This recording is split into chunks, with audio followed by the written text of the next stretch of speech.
Compartilhar com vocês nessa manhã uma palavra que está no livro de Gênesis. Abra comigo aí a sua Bíblia. Livro de Gênesis, capítulo 21. Gênesis, capítulo 21. Não é mais Dia das Mães, mas Deus me deu uma palavra sobre uma mãe. E eu quero meditar com vocês sobre o choro de uma mãe. O choro de uma mãe. Gênesis capítulo 21,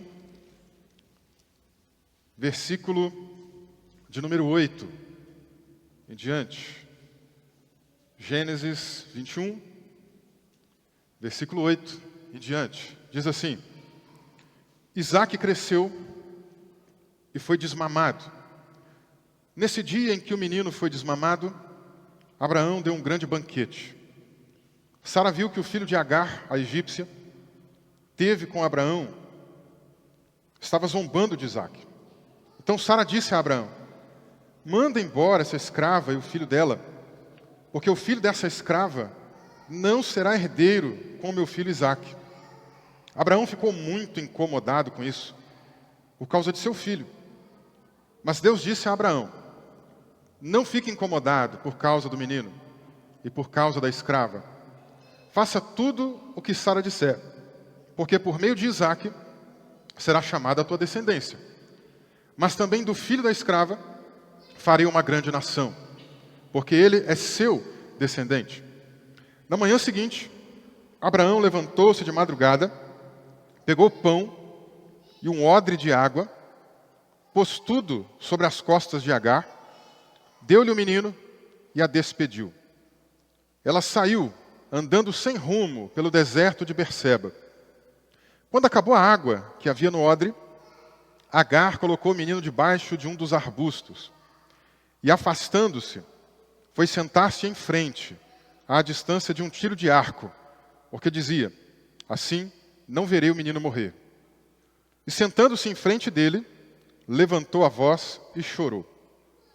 Deus, porém, ouviu a voz do menino, e do céu um anjo de Deus chamou Agar e lhe disse: o que é que você tem, Agar?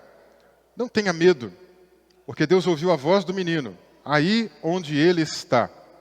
Ponha-se em pé, levante o menino, segure-o pela mão, porque eu farei dele um grande povo.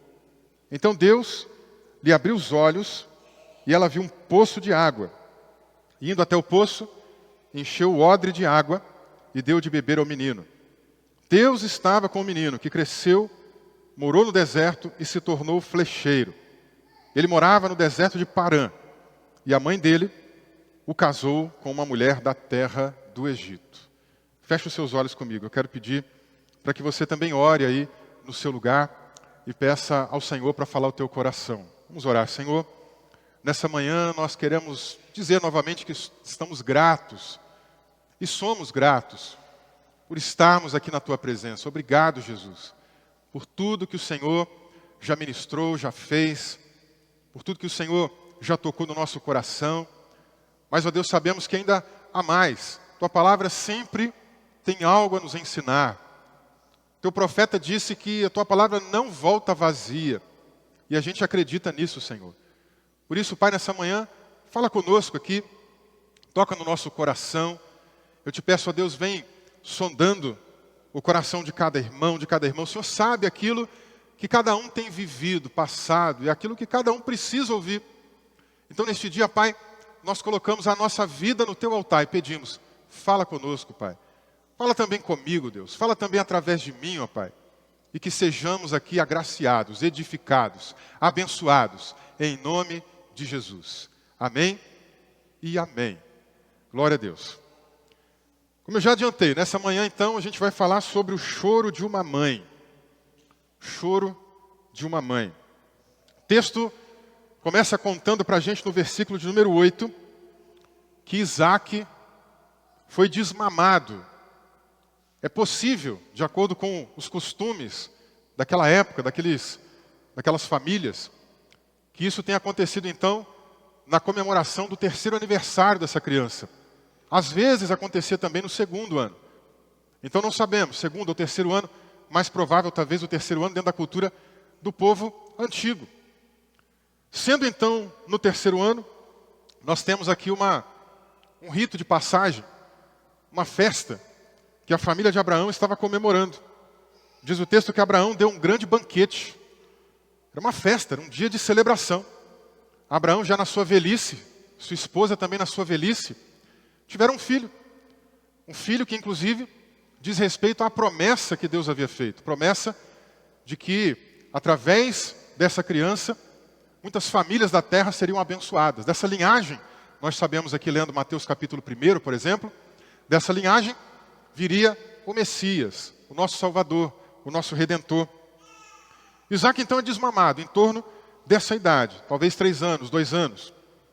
Na festa, aconteceu uma coisa que deixou a mãe da criança, que estava sendo celebrada, um tanto quanto chateada.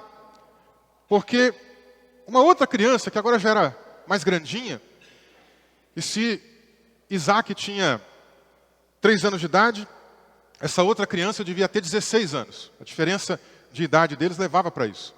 Se eram 2 anos, 15 anos. E esse rapaz, né, já um adolescente, começou a brincar com o outro menino, a zombar do menino.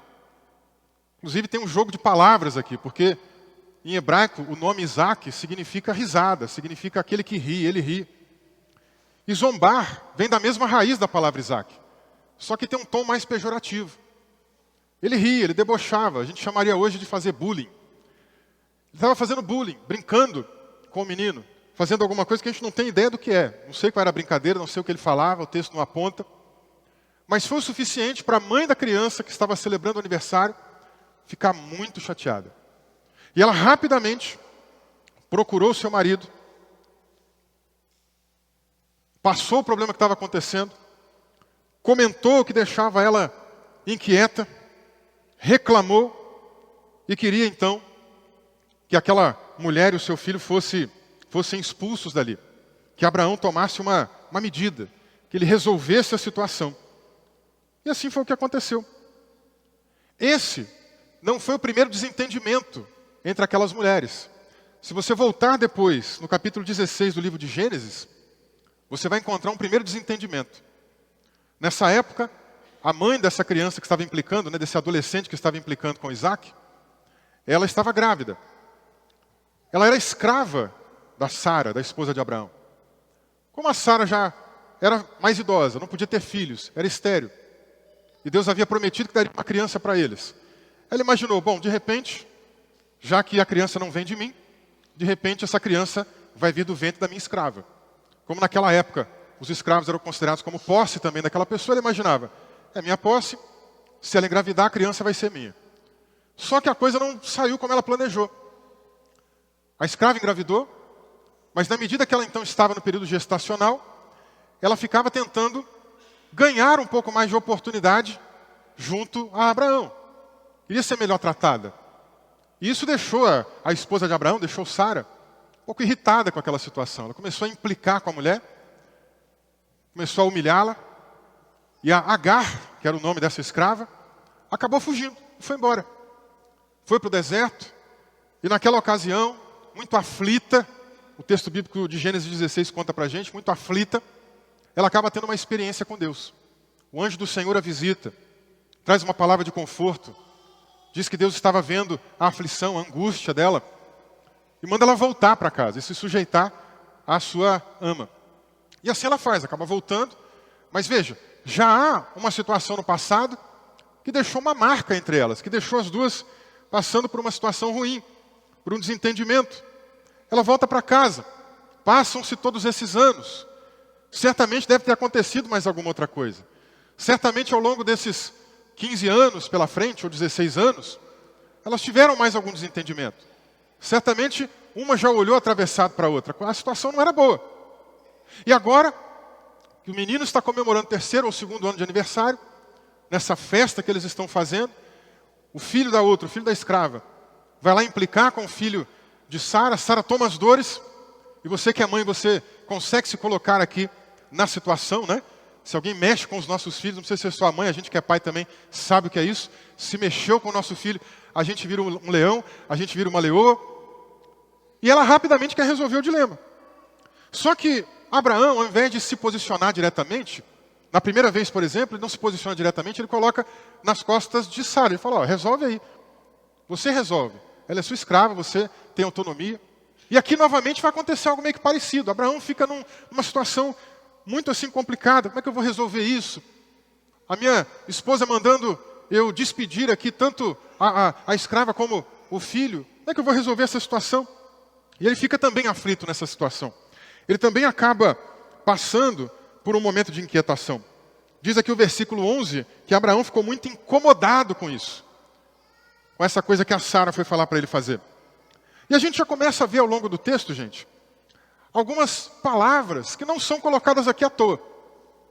Elas têm muita intenção do jeito que elas foram colocadas. Para a gente ter ideia, o grau de afeto com Ismael. Preste atenção. Nós vamos encontrar na Bíblia Sara se dirigindo ao filho de Agar, como sendo ali o filho que Agar deu a Abraão, versículo 9. Aquela ideia lá de trás, não, vai lá, dorme com a minha escrava, e de repente ela tendo um filho, vai ser o meu filho, isso foi eliminado. A partir do momento que ela tem o filho dela, ela esquece completamente do Ismael. Então ela começa a tratar como o filho que Agar, que a escrava, deu para Abraão. No versículo 10, ela chama o filho da escrava, dando até uma menosprezada na Agar. Para Abraão, a relação é um pouco diferente. No versículo 11, Abraão menciona, que é mencionado aqui, de o seu filho.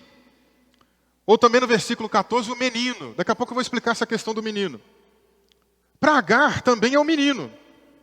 Então nos versículos 14, 15 e 16, quando se refere a Agar e a relação dela com a criança, é o menino. E para Deus, também é menino. Versículos 12, 17, 18 e 20. Só que, por que dessa separação? Por que eu estou trazendo tudo isso? Porque a gente tem duas palavras hebraicas para falar de menino aqui. E elas não aparecem na tradução. Os versículos aqui traduziram como menino, de maneira direta, né? Eu não sou de ficar falando aqui expressões em grego, em hebraico, né? De vez em quando a gente acaba usando para explicar melhor. Mas só para vocês entenderem, vocês não precisam guardar isso daqui. Mas a primeira palavra aqui é Yeled. Essa palavra, menino, na verdade, ela descreve uma relação biológica. Ela pode ser traduzida como também um rapaz, uma criança, ou menino mesmo. Mas dentro dessa relação biológica. Então, quando Abraão e quando Agar chamam de menino, eles estão apelando para esse laço biológico, para essa coisa da família, para a questão familiar. Deus, em contrapartida, já usa outra expressão. Em hebraico, a expressão Naar. Também é um menino, mas é um menino no sentido de inexperiência. E não está sempre atrelado à idade. O próprio Salomão, num outro contexto, refere-se a si mesmo como Naar, como um menino, como alguém que tem que aprender. Gente, até hoje nós também usamos isso. Quando a gente quer dizer que uma pessoa adulta ainda não amadureceu, a gente chama de menino, por exemplo. Então, olha que interessante. É um rapaz dos seus 15 ou 16 anos. Os pais, com um laço afetivo, biológico, chamam ali de menino, de rapaz. Né? Quem tem aí filho dessa idade, 15, 16 anos ou um pouco mais, já chama logo de moço, né? De alguém crescido. Mas para Deus não, é um menino, inexperiente, toda uma vida pela frente. Será que Deus viu a atitude de Ismael do mesmo modo como Sara viu? Será que o menino na história foi de fato Ismael ou foi a Sara? Ou foi até o Abraão aqui nessa situação? Será que às vezes a gente também, no nosso dia a dia, não age como menino? Como gente inexperiente? Como gente sem maturidade? A palavra do Senhor, ela orienta a gente a querer crescer na graça, no conhecimento e buscar a maturidade. Em Efésios, nós vamos encontrar o apóstolo Paulo mencionando para que nós persigamos essa ideia de crescer, de chegar na estatura de Jesus, do varão perfeito, de alcançar a maturidade. Mas às vezes, nós nos portamos como meninos. E é tempo de amadurecer, né, gente? Se nós estamos há tantos anos servindo ao Senhor, alguma coisa tem que mudar. Alguma coisa tem que crescer na vida da gente. Nós não podemos ficar a vida inteira no mesmo nível de cristandade. Nós temos que ser discipulados. Nós temos que aprender mais do Evangelho. Nós temos que colocar em prática aquilo que nós temos aprendido. Não podemos ser meninos para sempre. Podemos ser meninos numa outra situação, simbólica, metafórica, como quando Jesus pegou as crianças e disse assim: deixem elas vir para mim. E diz que a gente deve ser como uma criança também, mas não na experiência, na inexperiência, não na imaturidade, e sim na simplicidade que as crianças têm. Esse texto mostra para a gente uma situação complicada que Abraão foi colocado. Como a gente mencionou no versículo 11, ele ficou incomodado com isso. Como é que ele ia resolver esse dilema? Deus então diz para ele que ele ouvisse a sua esposa e seguisse o que ela mandasse ele fazer. E assim ele fez. Uma situação difícil, né, gente? De a gente imaginar. Ele pegar a mulher, expulsá-la da terra e dizer: ó, vai embora agora com a criança. Ele pega ali, daqui a pouco nós vamos discutir o que ele pega de comida, entrega para ela. Situação difícil. Eu estava lendo um pouco mais a respeito disso. Como a gente não tem a lei de Moisés aqui ainda, Abraão veio da terra de Ur dos Caldeus, tinha outras leis que vigoravam naquela região, e tem um código de leis de um rei mesopotâmico, de um rei sumério da região onde Abraão estava, código chamado de Leis de Lipit e Istar, que dizia o seguinte, que se caso uma escrava tivesse filho com o seu senhor, aquele filho então pertenceria à família do seu senhor, mas se porventura a esposa daquele dono de escravo viesse a ter um filho depois, então agora a situação mudava. E aí, se porventura aquele senhor de escravo quisesse agora então alforriar, libertar aquele escravo, ou aquela escrava, né? Ele então liberava aquela mulher com os seus filhos ou filhas, e dali para frente agora aquela criança não teria mais parte na herança. Se vocês observarem, Sara está falando algo bem nesse sentido. Olha aqui o versículo 10. Disse Sara a Abraão: manda embora essa escrava e o filho dela, porque filho dessa escrava não será herdeiro com meu filho Isaque. Ela está tão chateada com a Agar, tão chateada com a situação, que ela quer expulsar dali e diz: olha, eles não quero que eles tenham vínculo nenhum com a gente. Nem herança, nem parte da herança, essa criança tem que ter. Então, expulsa eles aqui no sentido de liberta eles daqui também. Manda eles embora daqui. Não queremos mais proximidade. Ação difícil, gente. Coração duro. Coração de pedra. Sara, que significa princesa, não foi muito princesa aqui não, né? Foi bem dura. Situação difícil.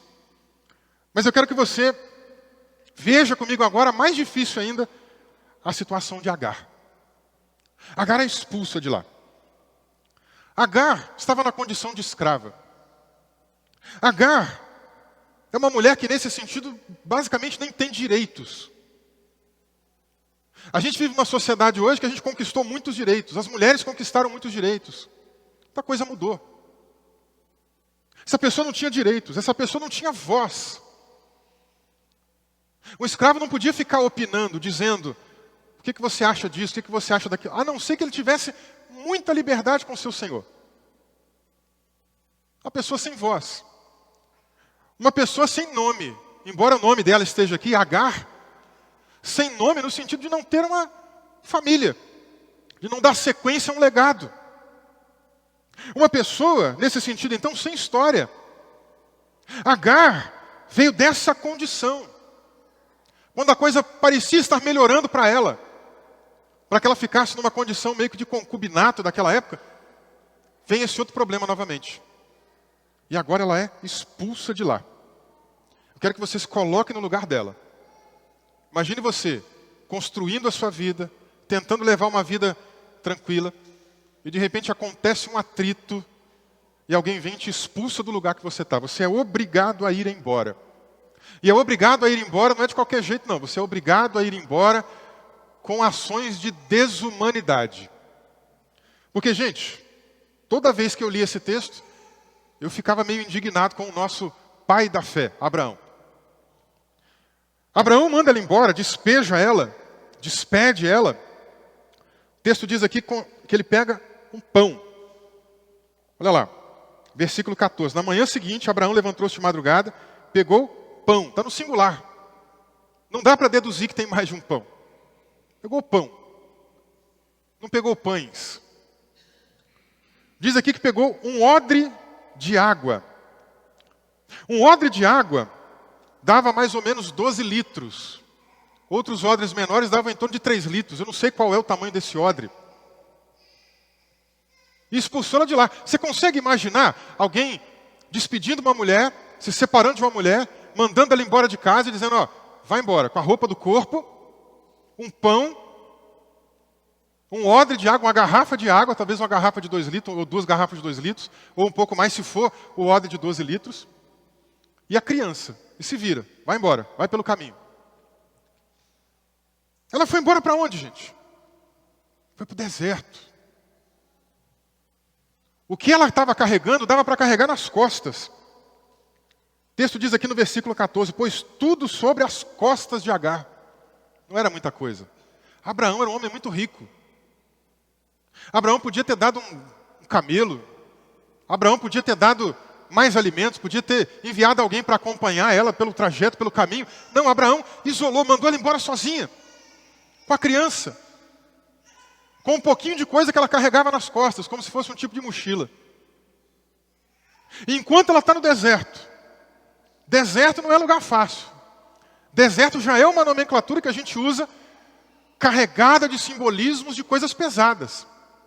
Quando a gente diz que alguém está passando pelo deserto, a gente está dizendo que essa pessoa está passando por uma situação de solidão. Deserto não é um lugar que você fica vendo gente. Deserto é um lugar, como o próprio nome diz, deserto, solitário. Mal você vê animal. Mal você vê alguma árvore. É um lugar de dificuldade. Deserto não tem companhia.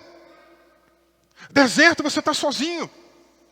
Deserto você não tem ajuda. Deserto você não tem socorro.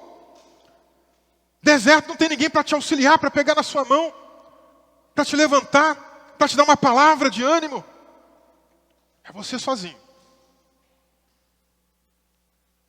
Quantos desertos talvez você já não passou na sua vida? Tem uma música lá do Lázaro, aquele cantor baiano, né, que já faleceu. Não lembro se é na música ou se é na ministração. Acho que é na ministração. Ele comenta, né, que a pior solidão é aquela que a gente passa no meio de uma multidão. Às vezes a gente já enfrentou desertos, não necessariamente de você ir para o deserto literal, de ficar sozinho, sem ninguém perto de você. Às vezes a gente está no deserto com pessoas ao redor. Está numa luta, numa angústia, numa prova, e não tem ninguém para te dar uma palavra, não tem ninguém para estender a mão, não tem ninguém para falar alguma coisa contigo. Lugar de solidão. Parece que até Deus abandonou a gente. Não sei se alguém aqui está passando por algum deserto. Eu já passei por alguns. De vez em quando a gente passa, a gente cresce, a gente é aperfeiçoado. Deserto não é fácil. Deserto é lugar de solidão. Deserto é lugar de extremos. A temperatura naquele tipo de deserto, durante o dia, é de calor escaldante. Mas quando vai virando a noite, é um frio também intenso. Lugar de extremos. Deserto na nossa vida, muitas das vezes é extremo também. Falta dinheiro. Falta amizade. Falta companheirismo. Falta pessoas do lado. Falta saúde. E às vezes não é só saúde física, às vezes é saúde mental. Essa semana, reencontrei um aluno que já estava sumido lá das aulas, há mais ou menos aí, umas 5 ou 6 aulas. Um aluno muito bom, sempre gostei muito dele. Faltou um dia, não é de faltar, aquele aluno ali que está sempre presente. Faltou um dia, eu falei, ok, fulano não veio. Faltou o segundo, estranho, não é de faltar sim. Terceiro, eu falei, gente, aconteceu alguma coisa com fulano de tal, não está aqui. Vocês têm notícia? Não, parece que ele está doente. Ninguém sabia muito bem. Depois de 5 ou 6 aulas faltantes, ele voltou ontem. Quando eu o vi, eu fui lá, apertei a mão, abracei e falei, rapaz, você está sumido. Que bom te rever. O que aconteceu contigo? E ele veio contando problemas de saúde na mente, depressão, sabe? E aí essa pessoa às vezes enfrenta julgamento dos outros. Passa por um deserto que muita gente começa a apontar dedos. Quantas vezes nas igrejas por aí afora as pessoas olham para quem está com depressão, com ansiedade ou com algum outro tipo de problema e dizem, é demônio, é o diabo, é alguma coisa do tipo. Não tem sabedoria, parece que não avançaram no mundo. Nós estamos em pleno século XXI e tem gente que acha que todo mundo que está com depressão ainda está debaixo de alguma opressão maligna ou está diante de alguma situação de demônio. Quantos desertos às vezes a gente não passa? Lugar de extremidade, lugar de solidão.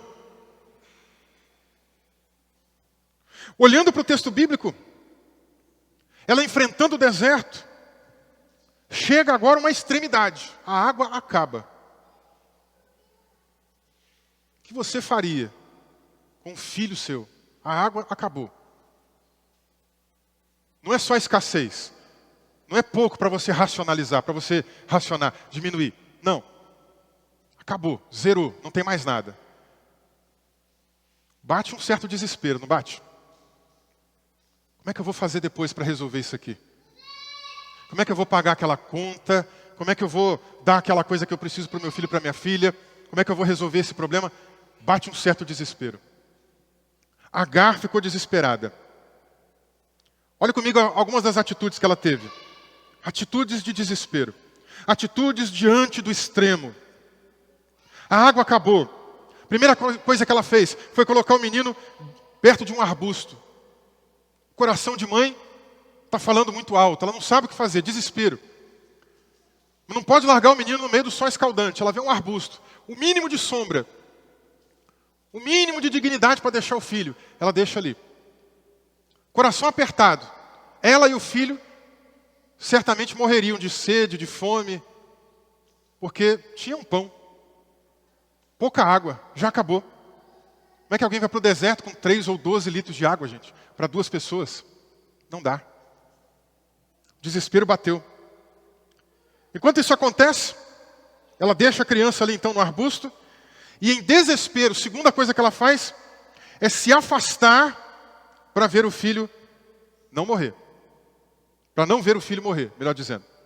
O texto aqui comenta que ela foi para uma distância de um tiro de flecha. Bom, eu nunca tirei uma flecha, não tenho ideia de quanto dá. Mas lendo alguns estudiosos, eles sugeriram aqui de 100 metros a 700 metros. Então assim, ficou difícil saber qual é a distância. Mas enfim, eu chutaria a distância menor. O coração de mãe está falando muito alto aqui. Embora o texto até diga aqui, ó, vamos perceber. Versículo 16. Afastando-se, foi sentar em frente à distância de um tiro de arco, porque dizia, assim não verei o menino morrer. Mas por 2 vezes, um pouco antes dela dizer que não vai ver o menino morrer, o que diz aqui? Que ela se afastou e foi sentar em frente. Depois que ela declara, não vou ver o menino morrer, de novo é mencionado, e sentando-se em frente. Eu não acredito que fosse muito longe, não. Ela não queria ver o menino morrer, mas ela estava de longe, observando. Atenta, escondida, tentando ver tudo que o filho estava passando. Sofrendo junto com ele. Se afasta. Mas não no sentido de abandonar. A aflição é tão grande que agora, gente, num sinal de impotência. Já chegou alguma situação da sua vida que você se sentiu assim? Sem condições, sem capacidade, sem poder de fazer absolutamente nada. Tudo fugiu do seu alcance. Tem nada que você possa fazer. Ela se sentiu assim. E por isso ela se sentou. Sentou de frente. Tiro de flecha. Talvez uns 100 metros. Olhando de longe. Observando o filho. Vendo o que ele ia fazer. E num sinal também de aflição. O texto bíblico aqui continua dizendo no final do versículo 16 que ela levantou a voz e chorou. Sinal de aflição. Se você voltar para o capítulo 16 de Gênesis, quando ela ainda estava grávida e foge da casa de Abraão, depois de ser humilhada, diz o texto que ela também estava muito aflita. De novo, em situação de aflição, em sinal de aflição, ela levanta a voz e chora. Talvez ela não tivesse nem muitas palavras para dizer. Não sei se você já passou por alguma situação assim. Não tem o que você fazer. A única coisa que você pode fazer é orar. Mas às vezes até as forças para orar vão embora. Às vezes até as forças para você dobrar o seu joelho e clamar parece que se esvaíram. Parece que você não tem palavra para sair pela boca. Você até dobra o joelho. Mas ao invés de saírem palavras, ao invés de saírem pedidos, ao invés de saírem clamores, você começa a chorar de amargura, de tristeza, de pesar, passando por aquela dificuldade, com tanta coisa passando pela cabeça. Imagina essa mulher andando pelo deserto, vendo tudo isso, um monte de coisa que passava pela mente dela. Diz aqui que ela levanta a voz, eu não sei o que ela dizia, talvez nem dizia. Levantava a voz e chorava. O choro devia ser alto, o pranto devia ser grande. E enquanto ela chorava, de longe, eu imagino que ela ia tentando observar o filho. E o filho também chorava lá do outro lado. Não sei o que ele chorava, não sei o que ele dizia. Porque logo aqui na frente, no versículo 17, vai dizer assim, que Deus ouviu a voz do menino. Eu não sei o que ele dizia, que voz, o que ele falava. Será que ele gritava de longe? Mãe, e chorava. Mãe, cadê você? Mãe, o que vai acontecer com a gente? Mãe, volta para cá. O que será que essa criança chorava? O que será que passava na mente daquele adolescente dos seus 15 ou 16 anos de idade, gente? E a mãe de longe, novamente eu reforço isso, impotente, desesperada, aflita, sem saber o que fazer, chorando alto de um lado, o menino chorando alto do outro. Difícil. Se coloque no lugar dela. Tem momentos da vida da gente que as coisas podem se parecer.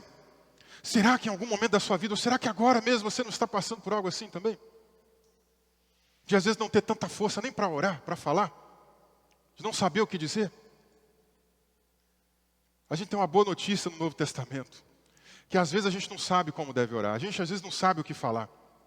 E o apóstolo Paulo mencionou que o Espírito Santo intercede por nós, com gemidos inexprimíveis. Aleluia. Um momento que eu não sei nem o que dizer. Tem momentos que a gente está tão fraco. Mas glória a Deus por isso, porque Paulo disse, quando eu estou fraco, aí é que eu estou forte. Sabe por quê, irmãos? Porque quando eu estou fraco, eu paro de depender de mim mesmo. Quando eu estou fraco, eu paro de tentar encontrar uma solução minha, humana, da minha inteligência. Eu reconheço, opa, só Deus pode fazer algo para mudar. Aí eu fico forte. Aí eu sou fortalecido. Não é na minha força, é na força de Deus. Agar estava certamente se sentindo muito fraca, impotente, mas ainda bem que enquanto ela é impotente, um Deus onipotente está do outro lado acompanhando tudo que está acontecendo. A gente não precisa desesperar, gente. Tem situações que vão deixar a gente fraco, sim. Tem situações que vão deixar a gente abalado, sim. Tem situações que vão deixar a gente perdido às vezes. Veja, que ela foi para o deserto e o texto comenta que ela saiu perdida. Ela não sabia para onde ela ia. Olha aqui o versículo 14. Ela saiu andando sem rumo pelo deserto de Berseba. Sem rumo, perdida. Não sabia para onde ia. Pode ser que em alguns momentos da vida da gente a gente também esteja assim. Sem rumo, perdido, sem direção, sem um norte.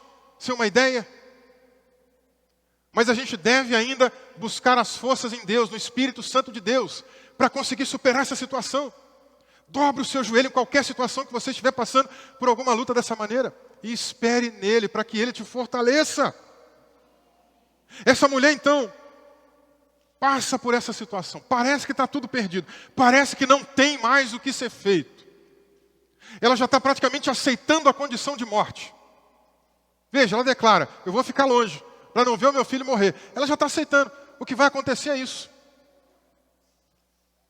E a gente precisa entender uma coisa aqui nessa manhã. Não é porque alguém disse que vai acontecer tal coisa, não é porque alguém disse que vai ser de tal maneira, que vai ser assim. Talvez durante a sua vida você ouviu muita coisa negativa. Talvez ao longo da sua vida você ouviu pessoas próximas de você apontando dedo e dizendo, você não vai ser nada, você não vai conseguir, você não vai ter oportunidade, você não tem condições, você não é inteligente, você não sabe das coisas. Mas quem tem que dar a última palavra não é nem você. Quem tem que dar a última palavra é o nosso Deus. Ela está quase aceitando a condição, gente. Não quero ver o meu filho morrer. A qualquer momento ele morre. Mas Romanos 8,31 diz que se Deus é por nós, se Deus é por nós, vamos de novo, se Deus é por nós, a gente não está sozinho, gente. Deserto é lugar de solidão, é verdade. Mas pode ter certeza que nos seus desertos, o Senhor está contigo. O Senhor está te ajudando, te acompanhando, te dando força. Às vezes carregando a gente até no colo. Às vezes levando a gente pela palma da mão. Às vezes conduzindo a gente sem a gente nem perceber. Sozinho a gente não está. Pode parecer, mas o Senhor está com a gente. Se Deus é por nós, Deus será contra nós. A mulher chora. O menino chora. E sabe o que é lindo aqui nessa história? Que lá atrás, no capítulo 16, quando ela estava grávida, passando a sua aflição, Deus mandou uma mensagem para ela e disse, olha, o nome dessa criança vai ser Ismael. Sabe o que significa Ismael? Ele ouvirá. Ele ouvirá. Deus ouvirá. Termina com El. Deus ouvirá. Deus ouve, gente. Deus é vivo. Deus tem ouvidos e ouve a nossa súplica, a nossa oração, o nosso clamor. E ouve o choro, porque às vezes a gente não sabe nem o que a gente vai falar, como já foi mencionado. Não sei nem se ela estava dizendo alguma coisa, não sei nem o que o menino estava dizendo, mas Deus ouvia tudo. Lembra que a gente disse, pode parecer que a gente está sozinho, mas Deus está com a gente, ó, ouvindo, vendo. E no tempo de Deus as coisas acontecem. No tempo de Deus, a gente às vezes está ali, ó, deserto é lugar de extremidade. Você está lá na extremidade, lá no ponto que parece o final. Ainda bem que no português existe ponto e vírgula. Porque às vezes parece o ponto final. Deus vai lá para uma vírgulazinha e a história continua. Aleluia. Eles choram. Deus visita a mulher. Lá do alto, um anjo brada. O que você tem, Agar? Não tenha medo. Outro sentimento que ela devia estar também nutrindo ali durante aquele tempo, né? Muito medo. O medo do desconhecido, o medo do que vai acontecer, o medo da morte. Muitos medos. Mas Deus está dizendo, não tenha medo. Deus ouviu a voz do menino. Voz, aqui, pode significar também som, ruído. Ou seja, não quer dizer simplesmente que ele estava falando algo, ou orando diretamente.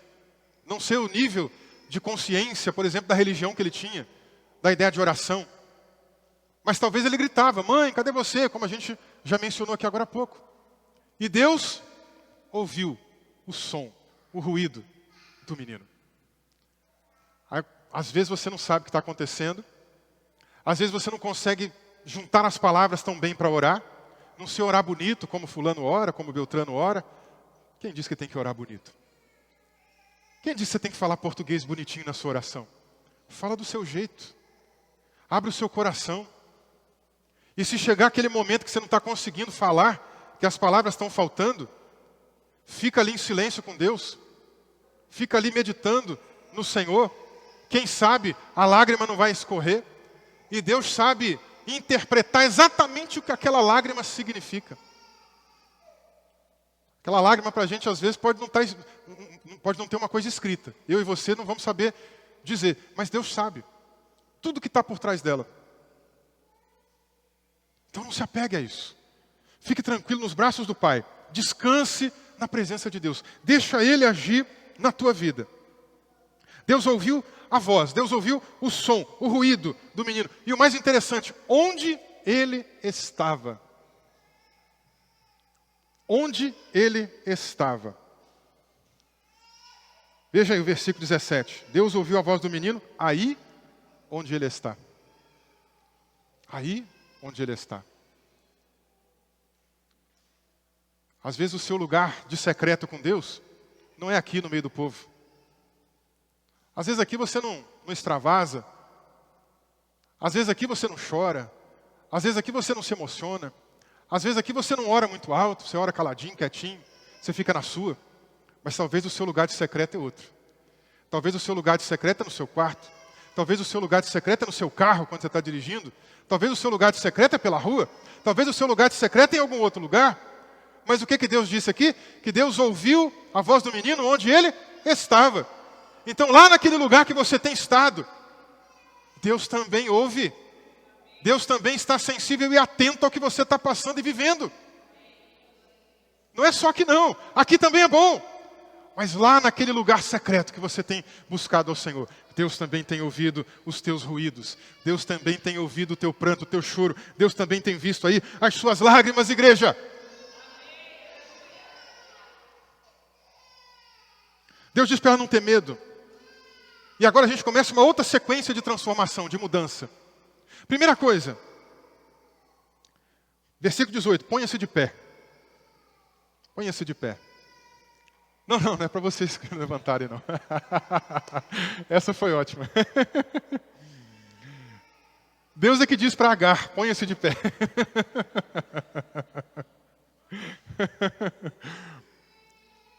Por que ponha-se de pé? Ela estava sentada, né? E espiritualmente, emocionalmente, como é que Agar estava, hein? Certamente ela estava caída, prostrada, desmaiada. Deus está dizendo, Agar, levanta.